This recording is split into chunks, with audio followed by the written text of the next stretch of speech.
अस्सलाम वालेकुम स्टूडेंट्स, आज हम बात करने जा रहे हैं biology 9th class chapter number 6 and the topic is introduction of the enzyme. ये जो चैप्टर है इसमें हम एंजाइम्स के बारे में पढ़ेंगे कि एंजाइम्स क्या होते हैं, उनकी इम्पोर्टेंस क्या है, उनका फंक्शन क्या है, वो उनकी कितनी इम्पोर्टेंस है आपकी बॉडी के या किसी भी लिविंग ऑर्गेनिज्म के अंदर एंजाइम्स की कितनी ज़्यादा इम्पोर्टेंस है बॉडी के अंदर। ठीक है, ये सारा कुछ इस चैप्टर में हम पढ़ेंगे। तो आज जो है हम उसका फ़र्स्ट टॉपिक पढ़ते हैं जो कि है इंट्रोडक्शन ऑफ एंजाइम्स। ठीक है ना।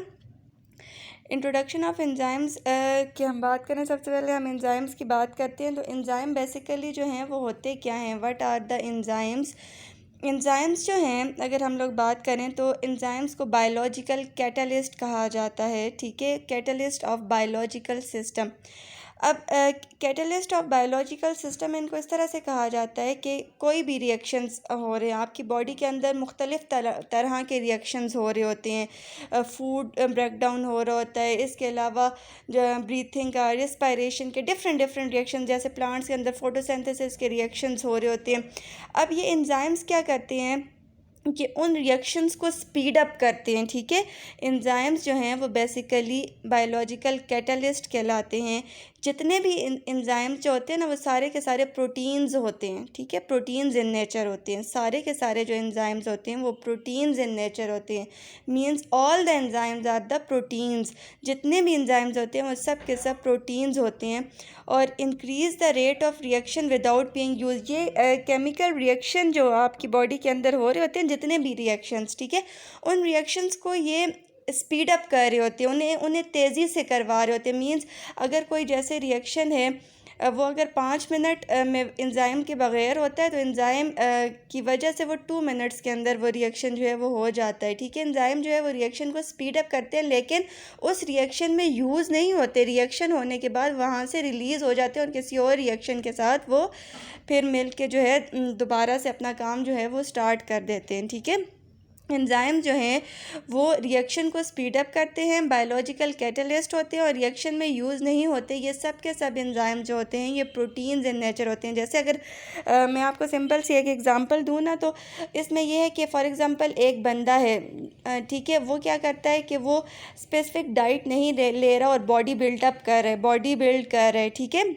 स्पेसिफिक जो है वो डाइट नहीं ले रहा, जैसे मिल्क नहीं पी रहा और वो चीज़ें जो बॉडी बिल्डिंग के लिए ज़रूरी हैं वो चीज़ें नहीं ले रहा। और एज़ कम्पेयर टू एक और बंदा है जो कि अपनी प्रॉपर डाइट का जो है वो ख़्याल रख रहा है, तो किसकी बॉडी ज़्यादा बिल्टअप होगी? जो ज़ाहिर सी बात है जो अपनी खुराक का ठीक तरीके से ख्याल रख रहा है और ठीक तरीके से डाइट ले रहा है, तो वो एज़ कम्पेयर टू दूसरा बंदा जल्दी जो है वो बॉडी बिल्टअप कर लेगा। ठीक है, इसी तरह से जो वो रिएक्शन जो एंजाइम के साथ होते हैं वो जल्दी से जल्दी हो जाते हैं। ठीक है, और वो रिएक्शन जो एंजाइम के बगैर होते हैं वो बहुत ज़्यादा स्लो होते हैं। ठीक है ना, इस वजह से एंजाइम्स की हमारी बॉडी के अंदर बहुत ज़्यादा अहमियत है। एंजाइम्स की अगर हम बात करें, एंजाइम की हिस्ट्री की बात करें, तो फर्स्ट टाइम जो है एंजाइम को 1878 में फ्रेडरिक वेन हिलम ने, क्यूने भी आप इसे कहते हैं, वेन हेलम क्यूने ने इसे जो है वो फर्स्ट टाइम एंजाइम्स को डिस्कवर किया था।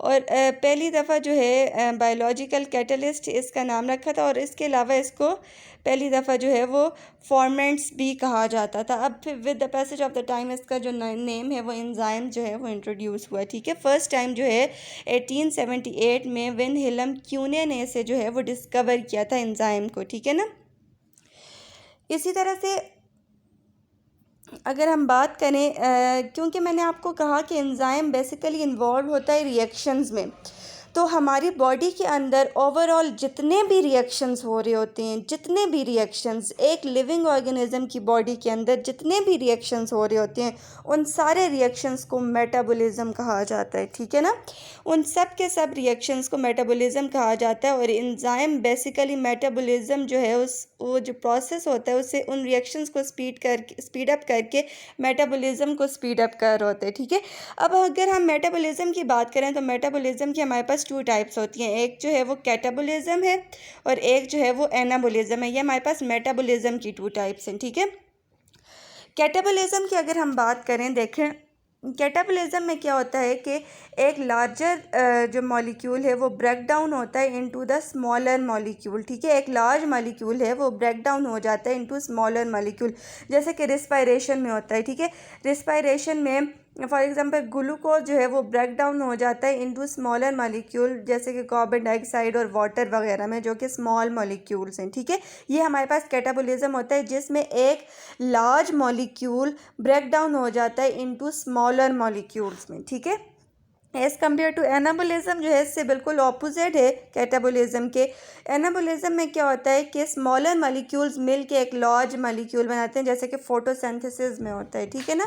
फोटोसिंथेसिस में क्या होता है कि जैसे कार्बन डाइऑक्साइड, वाटर और सनलाइट वगैरह ये मिल के ग्लूकोज बनाते हैं, तो स्मॉलर मॉलिक्यूल जो हैं वो मिल के क्या बना देते हैं, लार्जर मॉलिक्यूल, जो कि एनाबोलिज्म कहलाता है, ठीक है ना।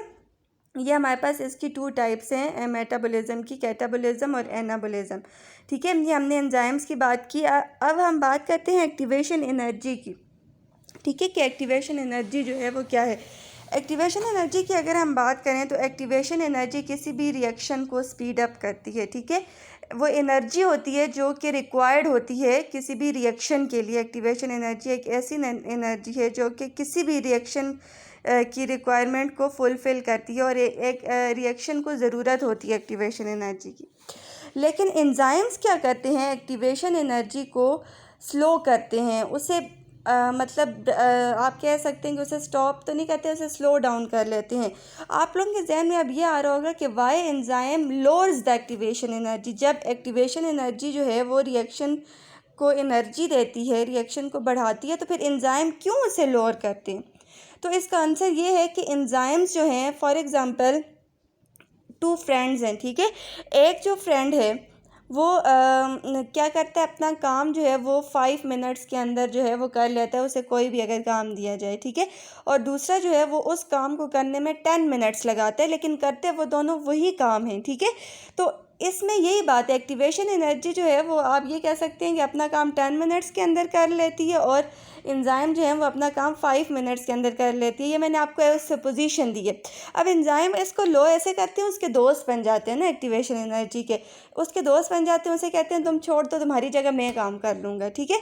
एंजाइम जो है एक्टिवेशन एनर्जी को लो करके उसकी जगह काम करते हैं और रिएक्शन को बहुत ज़्यादा स्पीड अप कर देते हैं। अगर वो रिएक्शन एक्टिवेशन एनर्जी की प्रेजेंस में और एंजाइम के एब्सेंस में हो तो वो रिएक्शन स्लो हो, लेकिन अगर वो रिएक्शन जो कि एंजाइम की प्रेजेंस में और एक्टिवेशन एनर्जी को लो करके जब एंजाइम्स आते हैं ना, तो रिएक्शन जो है वो स्पीड अप हो जाता है। तो यहाँ से हमें पता चला कि एंजाइम जो हैं उनके फंक्शंस क्या क्या हैं। एंजाइम बेसिकली रिएक्शन को स्पीड अप करती हैं, रिएक्शन के अंदर यूज़ नहीं होते, बाद में जो है वो रिएक्शन से रिलीज़ हो जाते हैं। एक और बात, आगे आप कैरेक्टरिस्टिक्स में ये हम बात फिर भी पढ़ेंगे कि एंजाइम्स जो है वो तब तक एंजाइम जो है वो प्रोडक्ट नहीं बना सकते जब तक उन्हें स्पेसिफिक सबस्ट्रेट ना मिले, ठीक है। अब स्पेसिफिक सबस्ट्रेट मींस रिएक्टेंट ना मिले, ठीक है। जब तक वो रिएक्टेंट जो है वो स्पेसिफिक एंजाइम के साथ आकर अटैच नहीं होता तब तक प्रोडक्ट जो है वो नहीं बनता।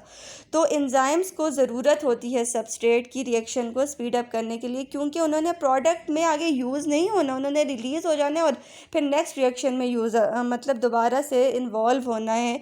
एंजाइम जो हैं वो किसी भी रिएक्शन को स्पीड अप करते हैं, उसे स्लो नहीं करते। तो आज हमने एंजाइम का जनरल इंट्रोडक्शन पढ़ा, उसकी अंदर मेटाबॉलिज्म, कैटाबॉलिज्म, एनाबॉलिज्म के बारे में पढ़ा और एक्टिवेशन एनर्जी के बारे में पढ़ा, और हमने ये पढ़ा कि एंजाइम जो हैं वो क्यों एक्टिवेशन एनर्जी को लोअर कर देते हैं, ठीक है ना।